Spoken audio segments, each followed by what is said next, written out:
તો hello friends, જોતા જ મોઢામાં પાણી આવી જાય તેવું ઠંડુ ઠંડુ અને ઓછા ખર્ચમાં આ ગરમીમાં ખાવાનું મળી જાય તો મજા જ પડી જાય તેવા હું શ્રીખંડની રેસીપી શેર કરીશ. તમે અત્યારે ચૈત્રી નવરાત્રી પણ શરૂ થઈ ગઈ છે તો તેમાં પણ તમે ખાઈ શકશો તેવો આ શ્રીખંડ બને છે.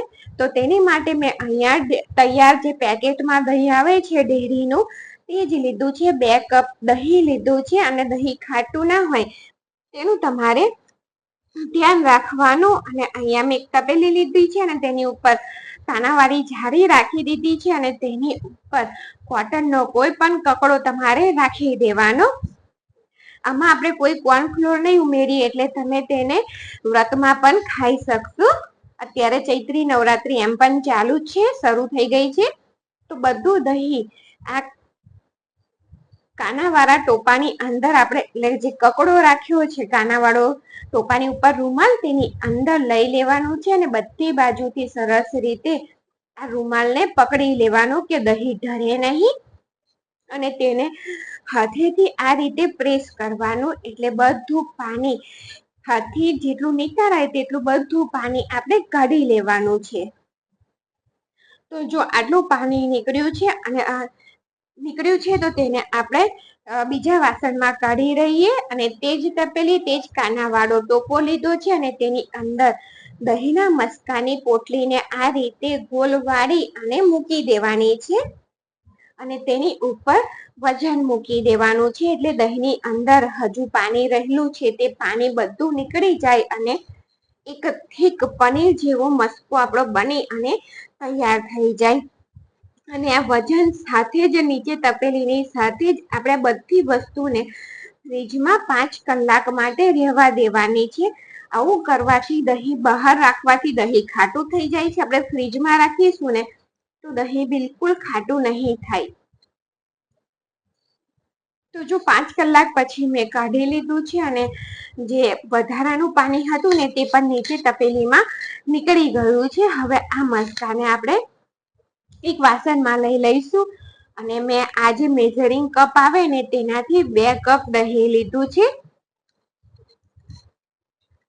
તો આ મસ્કાને હવે રૂમાલમાંથી કાઢી અને જો કેટલો થીક મસ્કો તૈયાર થયો છે. અને જો તમને અમેરિકન નટ શ્રીખંડની રેસીપી ગમે તો મારી ચેનલને લાઈક, શેર અને સબસ્ક્રાઈબ જરૂર કરજો. તો જો પનીર જેવો થીક મસ્કો તૈયાર થઈ ગયો છે અને તેને મેં ચાળણીની અંદર લઈ લીધો છે.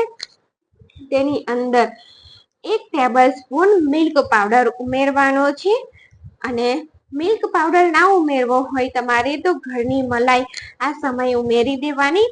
અને 1/4 કપ પીસેલી ખાંડ લીધી છે એટલે કે દળેલી ખાંડ લીધી છે. તેને થોડી અત્યારે એડ કરી દેવાની છે અને થોડી પછીથી એડ કરીશું.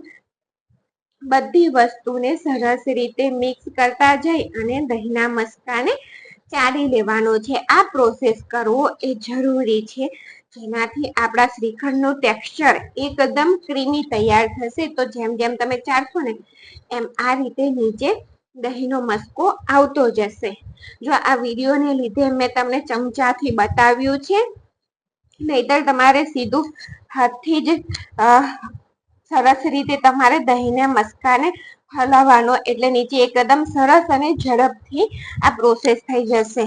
તો જો બધા દહીંના મસ્કાને મેં સરસ રીતે આ રીતે ચાળી લીધો છે અને તેને થોડો મિક્સ કરી દઈએ અને તમને તેનું ટેક્સચર બતાવું કે કેટલું ક્રીમી ટેક્સચર તૈયાર થયું છે. જો બિલકુલ માર્કેટ જેવો અને ગળ પણ તમે ચેક કરી લેજો. જો તમારે વધારે જુએ તો તમે વધારે એડ કરી શકો છો ને કેટલો થીક મસ્કો છે કે મેં ઉલટો ચમચો કર્યો ને તો પણ તે પડ્યો નથી. તો જે બાકીની ખાંડ રવા દીધી હતી તેને આ સમયે આપણે એડ કરી દેવાની છે અને અહીંયા 2 ડ્રોપ્સ જેટલું વેનીલા એસેન્સ લીધું છે. વેનીલા એસેન્સ ઉમેરવું જરૂરી છે, તેનાથી ટેસ્ટ સરસ આવશે. નહીતર તમને એવું લાગશે કે આ બહારના જેવો નથી લાગતો. તો ડ્રાય ફ્રૂટમાં મેં થોડા કાજુ, થોડા બદામ અને થોડી દ્રાક્ષ લીધી છે. અહીંયા જો તમારી પાસે અખરોટ હોય તો તમે અખરોટ પણ ઉમેરી શકો છો. મારી જોડે આ 3 વસ્તુ જ હતી તો તે ઉમેરી છે અને જેલી લીધી છે. તો જેલીને પણ આપણે ઉમેરી અને સરસ રીતે મિક્સ કરી દેવાની છે બધી વસ્તુને.